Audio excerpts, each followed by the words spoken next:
جب ماہ سیام رمضان المبارک جلوہ گر ہوتا ہے، جنت کے 8 دروازے کھول دیے جاتے ہیں، جہنم کے دروازے بند کر دیے جاتے ہیں اور شیاطین جکڑ دیے جاتے ہیں۔ اللہ جل شانہ اس موسم رحمت میں خاص عنایات اپنے بندوں پہ فرماتا ہے۔ ایک نفل ادا کرنے سے فرض ادا کرنے کا ثواب ملتا ہے اور ایک فرض ادا کرنے سے 70 فرائض ادا کرنے کا ثواب ملتا ہے۔ اسی طرح راہ خدا میں 1 روپیہ دو گے تو 70 روپے خرچ کرنے کا ثواب ملے گا۔ اسی طرح باقی نیکیاں بھی جتنی بھی ہم کرتے ہیں، وہ ایک نیکی کریں گے تو 70 گنا اجر ماہ سیام میں ہمیں نصیب ہوتا ہے۔ اس لیے اہل ایمان کا یہ طریقہ ہے کہ وہ اس مہینے میں کثرت کے ساتھ تلاوت کرتے ہیں، کیونکہ ایک مرتبہ اگر قرآن مجید پڑھ لیا تو 70 مرتبہ قرآن مجید پڑھنے کا ثواب نصیب ہوا۔ ماہ سیام میں چونکہ شیطان بندھا ہوا ہوتا ہے، تو ہم اپنے آپ کو نیکی کی طرف اگر لانا چاہیں تو اتنی رکاوٹیں نہیں ہوتی جتنی عام دنوں میں ہوتی ہیں، لیکن اس کے باوجود بہت سارے لوگ ہیں جو رات کو بڑا پکا ارادہ کر کے سوتے ہیں کہ میں صبح وقت پہ اٹھوں گا اور نوافل بھی پڑھوں گا اور نماز بھی ادا کروں گا، لیکن جب صبح ہوتی ہے تو انہیں یا تو جاگ نہیں آتی یا نیند سے بیدار ہو جاتے ہیں، بستر سے اٹھا نہیں جاتا۔ جبکہ وہی شخص انہوں نے صبح سبزی منڈی جانا ہو تو چھلانگ لگا کے اٹھتے ہیں اور سبزی منڈی پہنچتے بھی ہیں۔ سستی طبیعت کا کسل نہیں ہوتا۔ عمومی طور پہ ہم اپنے آپ کو بیمار تصور کر لیتے ہیں اور سستی اور کسل کا نام دے کر کے، بہانہ دے کر کے ہم کہتے ہیں کہ بس کیا کریں، ہم کو ارادہ کرتے ہیں روز لیکن ہم سے اٹھا نہیں جاتا، بس طبیعت اس طرح کی ہے، کسل ہے، سستی ہے۔ تو یہ بات ذہن میں رکھیے گا کہ ارادہ کرنے کے باوجود بھی صبح جب ہم اٹھ نہیں پاتے یا کوئی بھی نیکی کا کام ہم کرنے کا ارادہ کرتے ہیں تو ارادہ کرنے کے باوجود ارادہ ہی رہ جاتا ہے، ہم کر نہیں پاتے،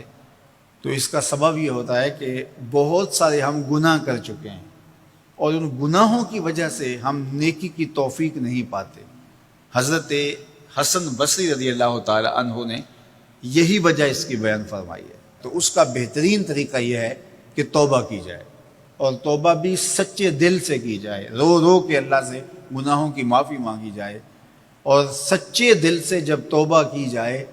تو پھر سارے گناہ نہ صرف مٹا دیے جاتے ہیں بلکہ ان کو بدل کے نیکیوں میں تبدیل کر دیا جاتا ہے۔ تو ماہ سیام کے اندر پختہ عزم کریں اور اس عزم کو عمل کی شکل دینے کے لیے سچی توبہ کریں کہ ہمارا یہ رمضان اس طرح سے گزرے، یہ مہینہ اس طرح سے بسر ہو کہ ہم اس مہینے میں اللہ تعالیٰ کی قربت حاصل کر لیں، ہم گناہوں سے پاک ہو جائیں اور ہم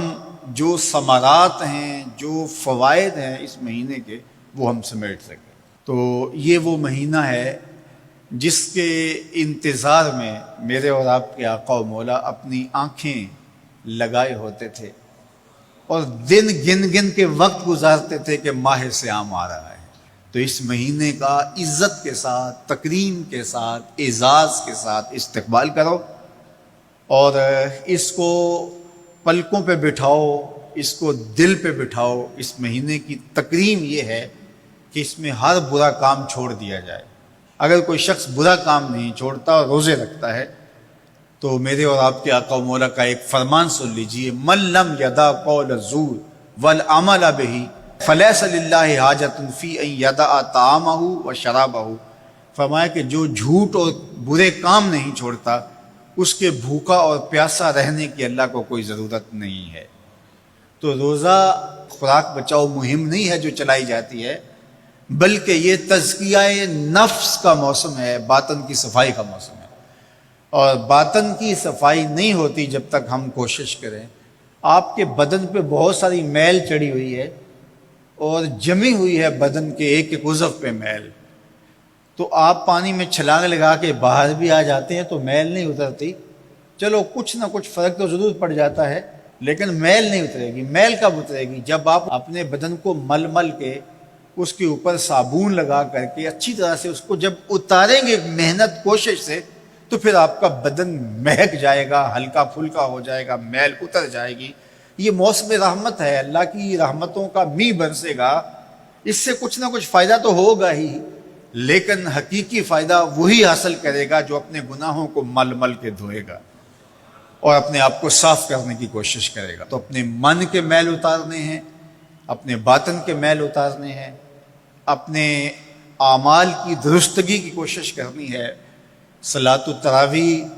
مسجد میں نہیں آ سکتے تو گھروں میں پڑھ لیجئے، جس طرح بڑی عمر والے لوگوں کو، بیمار لوگوں کو کہا گیا کہ آپ گھروں میں پڑھ لیں، بچوں کو کہا گیا، لیکن چھوڑیے گا نا، یہ رمضان المبارک کا خاص عمل ہے۔ آج کل دین بیزار طبقہ مختلف جگہوں پہ بیٹھ کے مسجد پر، مدرسے پر، تراویح پر، ان چیزوں پر تبصرہ کر رہا ہے اور اتنا ہلکا ثابت کرنا چاہ رہا ہے ان امور کو، جس طرح یہ چیزیں ہوتی کچھ نہیں ہیں۔ جبکہ ماہ صیام کے قیام پر میرے اور آپ کے آقا مولا نے بشارت دیتے ہوئے فرمایا، من قام رمضان ایمانا و احتسابا غفر لہ ما تقدم من ذنبہ، جس نے رمضان المبارک کی راتوں میں قیام کیا ایمان اور محاسبہ نفس کے ساتھ، اللہ اس کے پچھلے سارے گناہ معاف فرما دیتا ہے۔ یہ بہت بڑی دولت ہے، تو اس دولت کو ضرور سمیٹیے گا، ضرور حاصل کیجئے گا، من کی ستھرائی، عفت اور پاکیزگی کا سامان کیجئے گا۔ اللہ آپ سب کو اپنی امان میں، اپنی حفاظتوں کے حصار میں رکھے۔